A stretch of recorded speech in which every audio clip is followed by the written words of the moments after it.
वसंतराव चांदोरकर स्मृति व्याख्यानमाला में चांदोरकर परिवार की ओर से आप सभी का स्वागत है।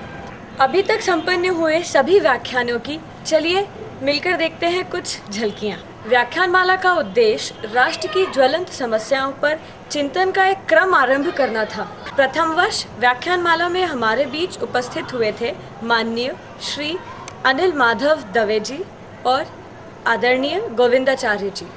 और अगर हम ऐसा करते हैं और इस दिशा में ये दो सूत्र अगर लागू होते हैं तो तीसरा सूत्र अवश्यंभावी है। तीसरा यह है कि भारत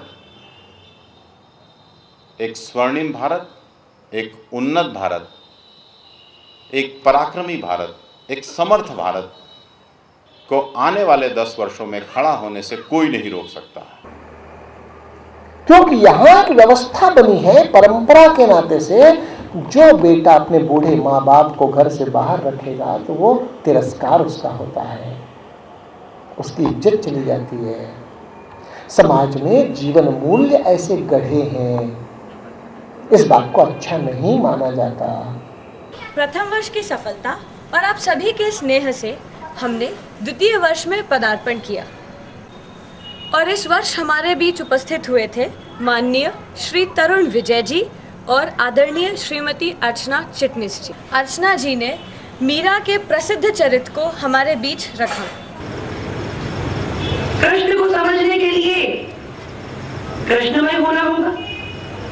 मीरा की बात करने के लिए, मीरा के बारे में चर्चा करने के लिए, कुछ सोचने के लिए मीरामय होना होगा। वो जब गर्भ में दुर्गा आती है तो उसकी हत्या करता है, और वो दुर्गा जब पत्थर की मूर्ति के रूप में रहती है तो उसकी उपासना करता है। ये कौन सा धर्म है? इसके बारे में कौन बोलेगा? इसके बारे में अगर आप नहीं बोलेंगे तो आप अपने भारत के बारे में सोचने के लिए हकदार नहीं। आप सभी की शुभकामनाओं का संचय कर तीसरा वर्ष आया। इस वर्ष हमारे बीच उपस्थित हुए पद्मश्री मुजफ्फर हुसैन जी और आदरणीय राम माधव जी। उसको कोई पकड़ता नहीं है, इसलिए नेचुरली कहा करते थे कि भाई ये जो करप्शन है उसको ऊपर से हटाना चाहिए, नीचे से नहीं। क्लर्क 200 रुपये लेना गलत है, पर क्लर्क को आप पकड़ के हम करप्शन का निर्मूलन किया ये कहना, ये दुनिया को, भारत को मूर्ख बनाना होगा। भ्रष्टाचार ऊपर से निर्मूलन करना चाहिए, पर आगे उन्होंने ये भी कहा कि नीति को नीचे से निर्माण करना चाहिए। जो नगर अपने आप में अभिव्यक्त करता है कि यहाँ का नर और नारी सिंह के समान है, जहाँ सिंह जैसे नर और नारी हों, उसके बीच एक अलग का मजदूर कितना चलेगा, थमेगा या थकेगा, रुकेगा या कोई बात कह सकेगा, इसका केवल विचार तो आप ही कर सकते हैं, क्योंकि आप कसौटी हैं।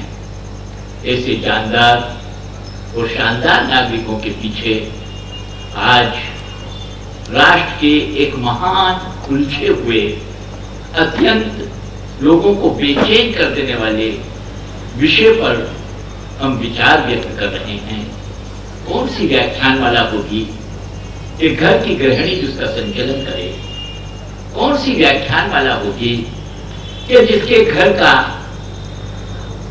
को संचालित करने वाला व्यक्तित्व भले ही अपने पेशे से डॉक्टर को, किंतु समाज की चिकित्सा में भी जो आगे आगे है, ऐसे चिकित्सक और ऐसे संपूर्ण चांदोरकर परिवार उस महाराष्ट्रियन संस्कृति के वारिसदार, जो महाराष्ट्रियन संस्कृति गांव-गांव में, नगर-नगर में, डगर-डगर में व्याख्यानमालाओं का आयोजन करती है।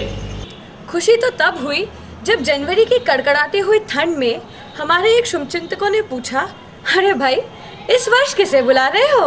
नए जोश और नए उत्साह से चतुर्थ वर्ष हमारे बीच उपस्थित हुए आईजी श्रीमती अनुराधा शंकर जी और श्री मुकुल कानेटकर जी। यह हम अपने आप से पूछें, हम अपने आप से यह पूछें कि हम, जो हमारे घर में स्त्री है, क्या उसको एक व्यक्ति के रूप में पहचानते हैं? ये हम अपने आप से पूछें।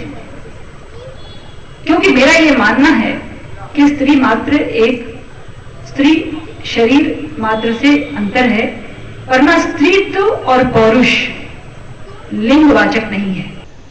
जीवन आया क्या? जब तक जीवन का लक्ष्य नहीं तब तक जन्म नहीं। जिस दिन जीवन में लक्ष्य प्रकट हुआ उस दिन जन्म हुआ।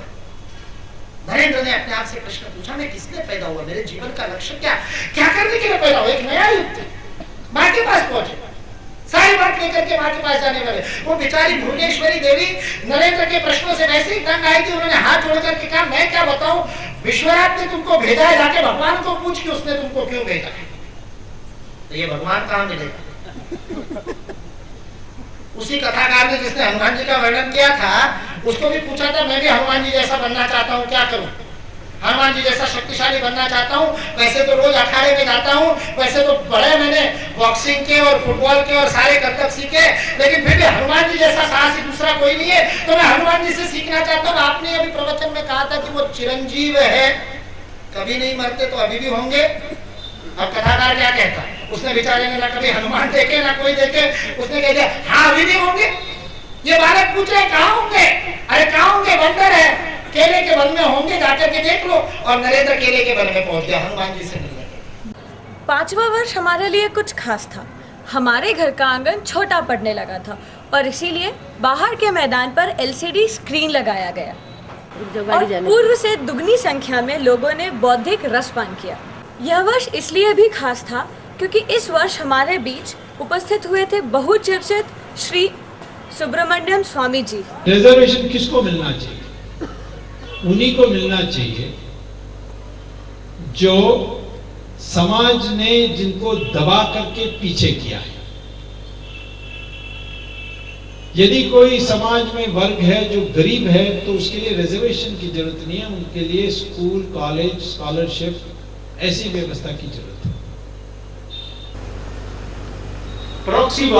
प्रोक्सवार युद्ध से आप देश का काफी नुकसान पहुंचा सकते हैं, और उस देश का जिसमें इतनी विविधता हो, इतनी डाइवर्सिटी हो, इतने धर्म, इतने क्रीड, इतने हम हिंदू धर्म ही फ्रेगमेंटेड हो, अलग अलग पीठ हो, अलग तरह के समुदाय हो, अलग तरह की भाषाएं हो, अलग तरह की एथनिसिटी हो, इस तरह के देश को इकट्ठा रखना भी एक बहुत बड़ी महत्वपूर्ण बात है, और हम सुदृढ़ हैं, तगड़े हैं और ताकतवर हैं। 6वें वर्ष हमारे बीच उपस्थित थे राष्ट्रीय ख्याति लब्ध सिक्योरिटी एक्सपर्ट आदरणीय राजीव नयन जी, और दूसरे दिन हमारे बीच थे युवा चिंतक आदरणीय मुरलीधर राव जी।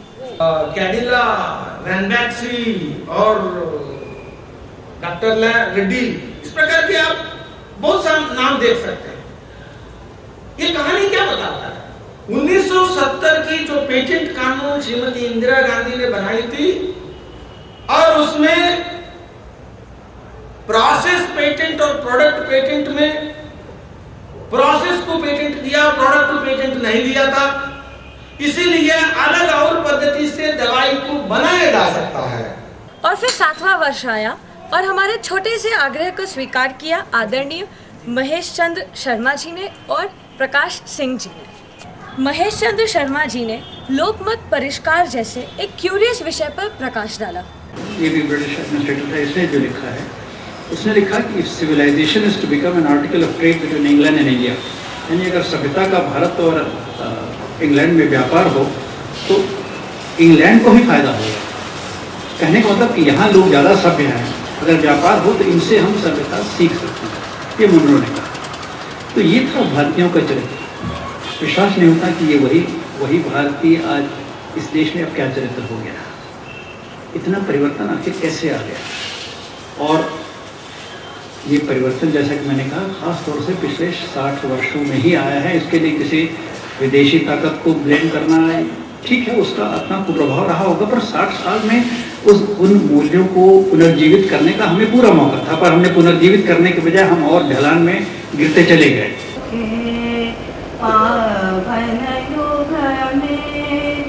हम चरित्र निर्माण न भूले, स्वार्थ साधना की आंधी में वसुधा का कल्याण न भूले, निर्माणों के पावन युग में।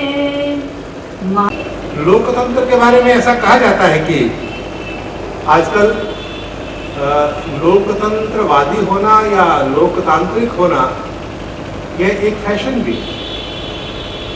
जो लोग बिल्कुल भी लोकतांत्रिक नहीं हैं, वे भी अपने को लोकतांत्रिक ही कहते हैं। समस्याओं की लीक से हटकर विख्यात डॉक्टर वेद प्रकाश मिश्रा जी ने रामायण और उसकी प्रासंगिकता पर चर्चा की।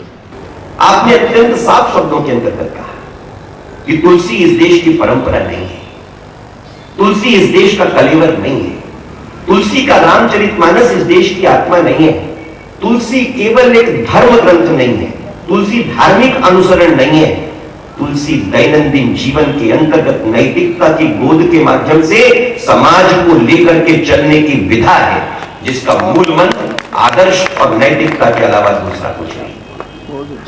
इंसानी जिंदगी के अंतर्गत आदि रामायण में अगर स्थापित किया गया तो किसे स्थापित किया गया? चरित्र को स्थापित नहीं किया गया, राम की महिमा को स्थापित नहीं किया गया, राम के गुणगान का संदर्भ स्थापित नहीं किया गया। समाज के अंतर्गत चलता बोलता आदर्श नेतृत्व के रूप में शीर्षता के आधार पर खड़ा हो, वह समाज के अंतर्गत मान मर्यादाओं के संदर्भों को प्रतिपादित करे, वह अपने आचरण के माध्यम से अतुलनीयता का श्रृंगार करे, और अतुलनीयता जब श्रृंगार के माध्यम से खड़ी होकर समाज में अनुकरणीय बन जाती है, समाज अपने आप एक उदात्त चरित्र को प्राप्त हो जाता है। और विगत वर्ष समरसता के बदलते आयाम पर डॉक्टर संजय जी पासवान ने अपना मत रखा, और दूसरे दिवस उनके साथ थे श्री अरुण कुमार जी, जिन्होंने कश्मीर की समस्याओं से हमें रूबरू कराया। अब उन दिनों भी जब सामाजिक समस्या की बात चल रही थी तो कुछ लोगों ने ये इल्जाम लगाया कि सामाजिक समस्या का ये शब्द ही रखा गया इसलिए है कि सामाजिक न्याय की धार को कुंद किया जा सके।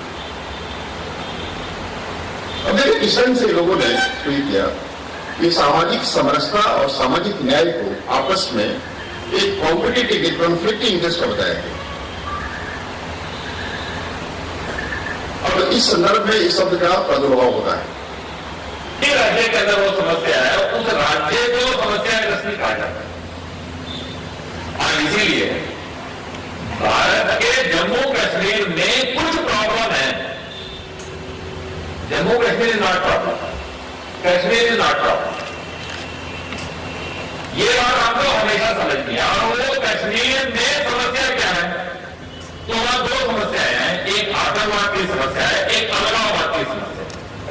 और आइए आप सभी का स्वागत है डॉक्टर वसंतराज चांदोरकर स्मृति व्याख्यानमाला के इस दशकीय यात्रा में।